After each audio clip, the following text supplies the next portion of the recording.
MSI GS65 Stealth THIN-051 15.6 inches 144Hz 7ms Ultra Thin Gaming Laptop. Review Deal Discount Unboxing Setup. I have now owned this laptop for about a month. I spent a long while looking for that holy trinity of gaming laptops: thin, powerful, and good battery life. I finally narrowed my choices down to this laptop or the Gigabyte Aero 15X, but I decided on the MSI because I was more wary of the Gigabyte brand. My last laptop was probably twice as heavy and had been worn out so badly that the moment it was unplugged, it would die, so this is quite a step up.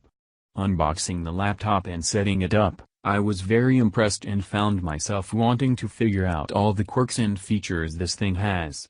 After a month or so of use, here are the main things everyone should know about it. Pros: extremely thin and light. I was very happy with the size, which is considerably smaller than my previous HP Pavilion, and probably half the weight. However, despite being light, the weight is proportioned perfectly. When using one hand to open the laptop, the bottom is heavy enough to not be lifted up with the screen. Design. Not going to lie, the gold bezel is pretty snazzy. It's sleek and looks even spiffier than a MacBook. I also prefer the gold MSI dragon emblem to a backlit one. Specs. This is my first gaming laptop, and it plays all of the titles I want without any issue. I'm not super picky about all the details, but it's a quality setup.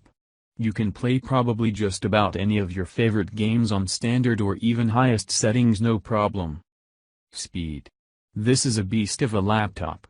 Maybe it's because I haven't gotten a new laptop in a while, but from a complete shutdown to completely on, it's maybe 10-20 seconds. That's quick in my personal experience. Everything goes from black and dead to 100% in a very short amount of time. Settings. You can easily adjust most of your settings from drag and center: fans, color, display, keyboard. And will also highlight some easy, quick selections like keyboard colors, opening drag and center, disable trackpad, screen display, webcam, etc. Cons: keyboard. This is just a personal nitpick, but the font of the keys looks like the 2002 Spider-Man movie font. The backlit RGB keys are a cool feature, but one I haven't used much so far. Speakers. I'm not sure if it's just mine, but the speakers occasionally don't work without headphones unless I shut down and restart. SSD size. I got the 256GB version. I probably should have looked into it more, but the 256GB is essentially split in half between writable date, C, and backup, D. So you really only have about 150GB at default.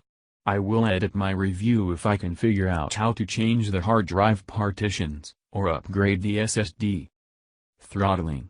Once you hit about 30% battery life, a AAA title, in my case, Batman: Arkham Knight, on the highest settings will start throttling majorly. Lots of lag and slow response from the computer. However, the moment you plug it back in, your game will be back to its visually stunning, 60 FPS self. So far, it hasn't been an issue, but just don't expect to be gaming for 5 hours straight on this thing. Fans and heat. Thankfully you can choose your options for how loud the fans can be, but if running a AAA title, you'll probably want to set it to Cooler Boost, which is incredibly loud but keeps your laptop at a decent level of heat, 65°C on average. Still, it's a little off-putting when you have your game drowned out by the sound of a noticeably loud whirring of laptop fans. Overall, I am pretty satisfied with my purchase.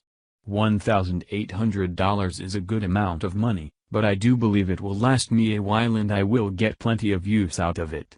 Just be wary of the storage, since you'll either want to get the 512GB model for $300 more, or install 1TB SSD yourself for $250.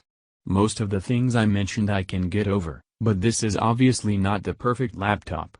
You're still getting great value for your money. Special discounts on product. Get the discount link in the description box.